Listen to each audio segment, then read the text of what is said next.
제11장 평화를 얻고 은혜 안에서 성장하라. 만일 우리가 다른 사람의 말과 행동 때문에 그리고 우리와 상관없는 일들 때문에 분주하지 않다면 많은 평화를 누릴 수 있을 것입니다. 다른 사람의 일에 참견하는 사람, 간섭거리를 위해 밖으로 나갈 기회를 찾는 사람, 자신의 생각에 집중하지 못하는 사람이 어떻게 오래도록 평화를 누릴 수 있겠습니까? 일편단심을 가진 사람은 복이 있습니다. 그들은 큰 평화를 누릴 것입니다. 성인들은 어떻게 해서 그처럼 온전하고 깊이 있는 삶을 살 수 있었을까요? 그들은 모든 세상적인 정욕을 완전히 끊어내고자 부단히 노력했기 때문입니다. 그래서 오로지 하나님께만 마음을 고정한 채 자유로이 영적 관조를 즐길 수 있었기 때문입니다. 우리는 정욕에 휘말리는 경우가 너무 많고 덧없는 것들에 지나치게 마음을 씁니다.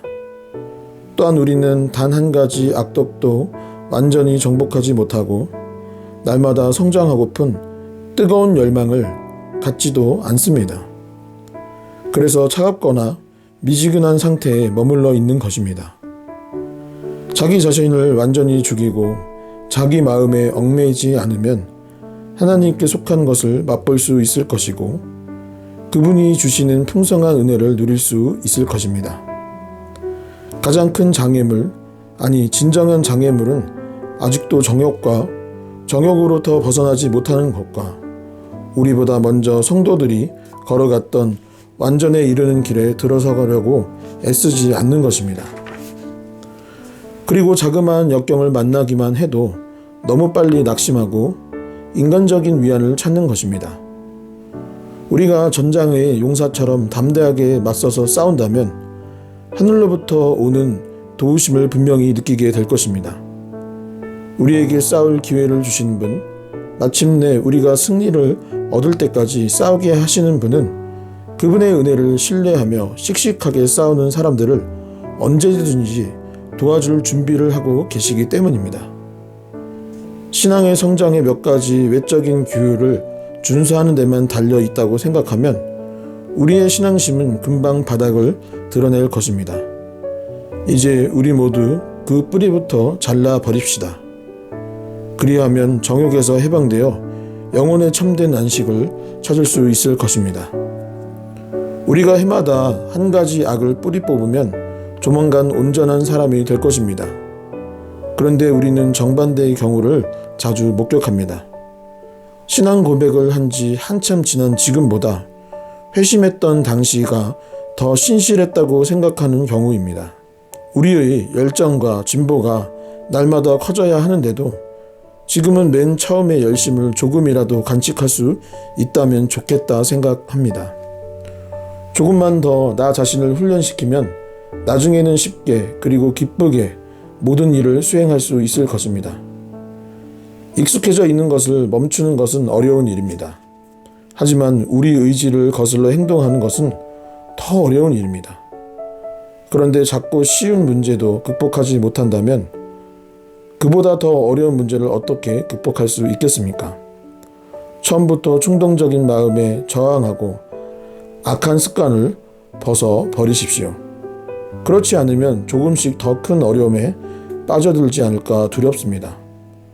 거룩한 삶의 모범이 그대에게 얼마만큼이나 큰 내적인 평안을 가져다 주고 남들에게 얼마나 큰 기쁨을 주는지 깊이 생각한다면 그대는 영적 성장에 더욱 신경을 쓰게 될 것입니다. 오늘은 그리스도를 본받아 제11장의 내용입니다. 평화를 얻고 은혜 안에서 성장하라. 내용의 이 깊이가 너무 깊고 마치 큰 바다와 같은 그런 내용을 담고 있어서 사실은 저의 어떤 영적인 수준으로 이것을 잘 풀어 설명한다는 것이 어려운 내용이 아닌가 싶기도 합니다. 그래도 한번 이야기를 한다면 여러분들은 어떻게 평화를 누리십니까?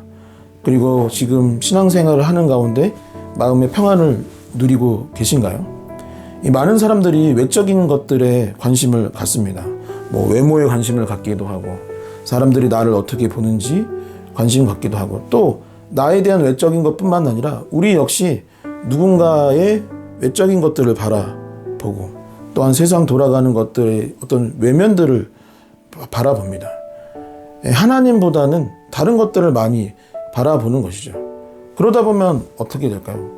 비교하기도 하고, 또 내 처지에 대해서 비관하기도 하고, 왜 오늘 이런 사건들이 있었을까라는 생각들을 많이 하게 되는 것이죠.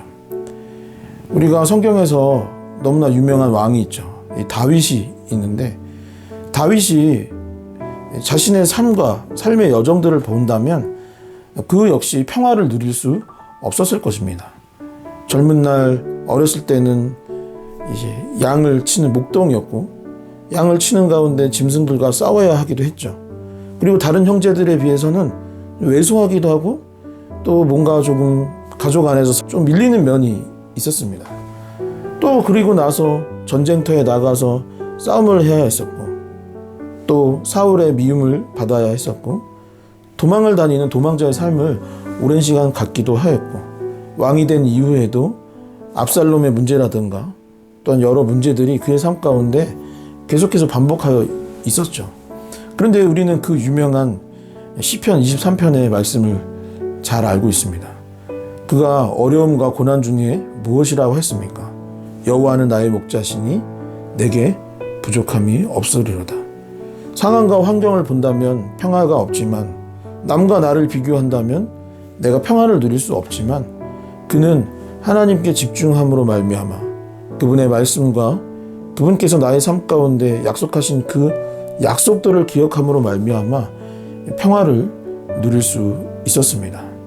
그리고 그는 계속 반복하여서 회개를 하고, 잘못했을 때 회개를 하고, 또한 그것들을 회개한 후에는 내려놓고, 또한 용서하고 자신의 삶이 변화될 수 있도록 영적으로 계속해서 반복하여 훈련하고 변화되기를 추구하였던 것을 우리는 말씀을 통하여서 볼 수 있습니다.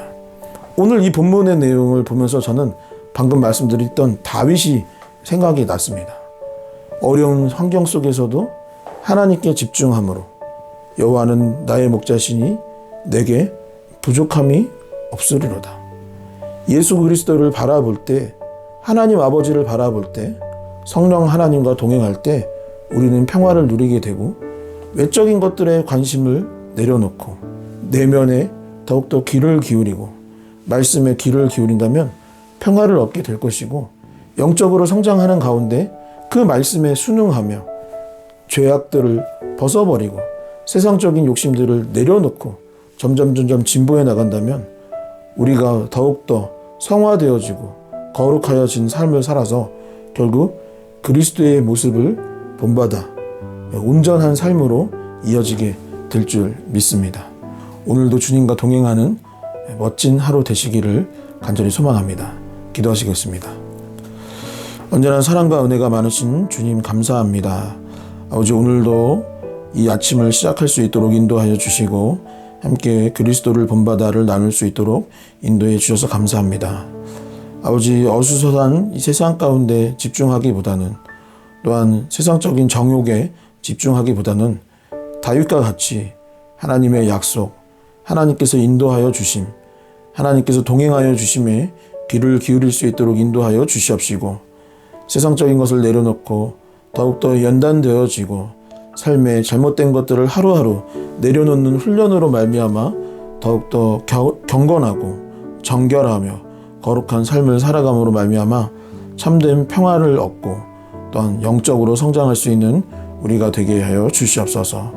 예수 그리스도의 이름으로 기도하옵나이다. 아멘.